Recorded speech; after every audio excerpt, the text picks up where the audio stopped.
So probably I want to say about a week ago, Chris, you were graciously provided by David Pepose himself, a comic called "The Devil That Wears My Face," #1. It's from Mad Cave Studios, written by David Pepose and drawn by Alex Cormack, with letters from Justin Birch.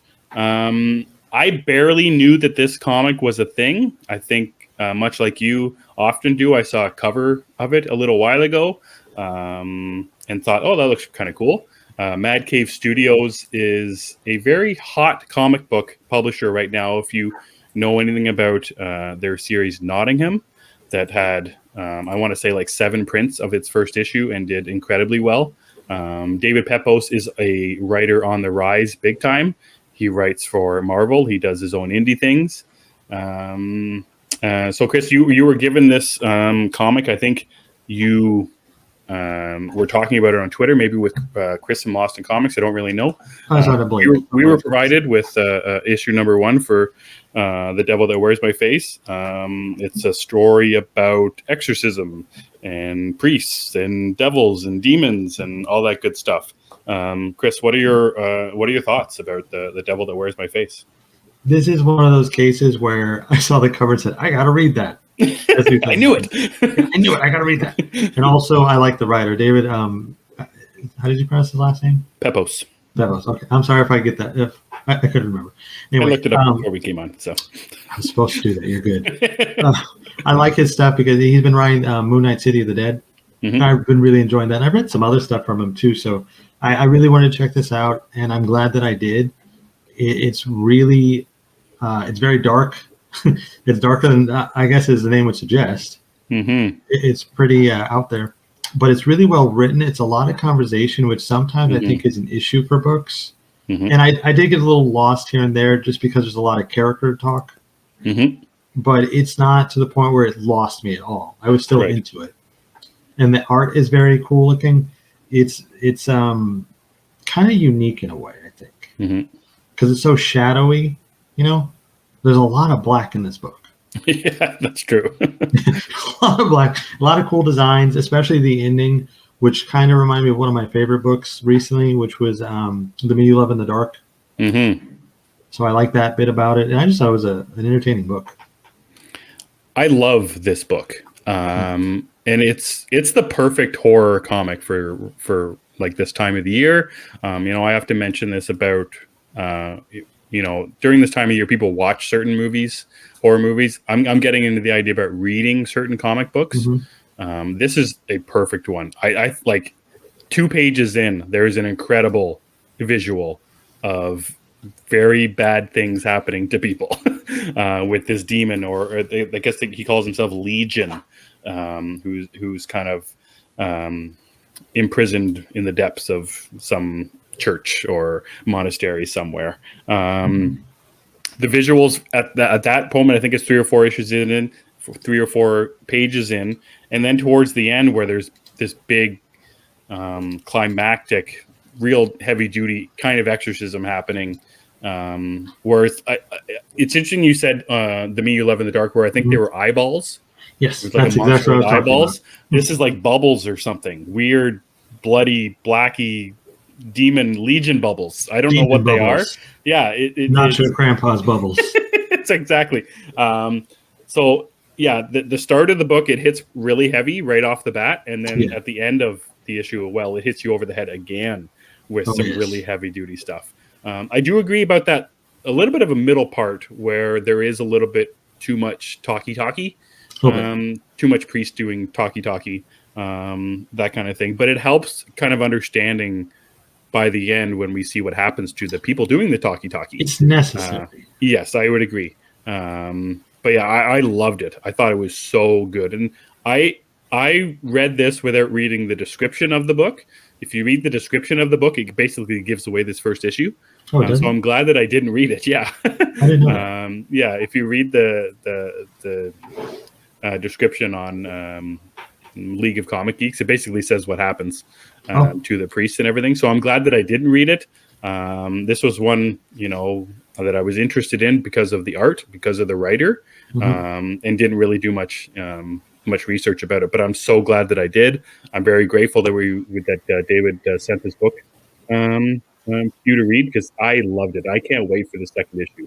I'm interested to see where it goes. Because where it ends is interesting, because the two parties, the Legion and then the other priest, are very, I don't know, it's not like he's really hidden away, this priest or whatever, who the body swapping is happening here. So I'm wondering where this is leading to. Like, is the Legion going to take over the commune or whatever? I'm very interested in what happens here, of how much of the body doubles and the body snatching is played out through the series. How much are other people going to know who this Legion character is and who he is not? So I'm really interested in the mystery of it. I'm interested in more of the horror and the death and the blood and all of that good stuff. Oh, there's a lot of good stuff when it comes to that. Yeah. The artists did not hold back when it came to the gore and whatnot. And I think that adds to, because you see a lot of horror comics where the gore and like the horror aspects are, I don't want to say they're cartoony, but they're lighter in a way. Like, okay, somebody's got beheaded, but it's kind of cool looking. This is different. This is ugly. I don't mean that, oh, yeah, it's terrible. Or no, it's just hard to look at. Some of it. And particularly the eyeball or the bubble thing. And there's also like a close-up in one of the first pages of the character's eyes, and they're just red. It's really unnerving. I like that a lot too. And I think the actual, like, the basis of the story, this rich guy's son is possessed and there's nothing he can do. Nothing. So he's just calling upon any religious person he can to help. And we've seen what happens to them. Yeah, well, one of my favorite things, and we were talking about this a little while ago, but the possession idea of horror movies taking over, and how we often don't think about possession as one of them. One of my favorite things about The Exorcist, the original, is when the exorcism is happening and the demon just laughs at them and doesn't care. I love that. That's carried over in this book as well. Like, this Legion, this demon is not scared of whatever the priests are throwing at him. I love that. And that's what also makes it scarier, when the demon is not scared of what's coming, because he knows what's going to happen if they even try. I love that idea. And I love being scared in a comic book when like you said, and sometimes the violence isn't really thrown at us, but in this sense, the horror is thrown at us with some of the art and the visuals and the darkness of it, but then the blood and the guts and that just really, the story. Yeah, and exactly, the story. It's got everything working for it. That's what I really loved about this book. It hits on every note that it needed to. It is a perfect spooky season read. You can read it anytime. It's great. The ending also really stuck out to me. Like, I've said it, I think, over the last two shows. I love when a horror movie ends on a sad note, or like a just terrifying note. This ends that way. And so it gets huge points for that. There is no happy ending here for anybody yet. Yeah, definitely not. No, and I don't think there will be. That's an interesting idea as well, is the non-happy ending. I don't see how it'll happen. But I'm interested to see what happens. Like, are they going to kill it? Like, I think, if I remember, you messaged or you were talking with David on Twitter, and he said it's just 6 issues.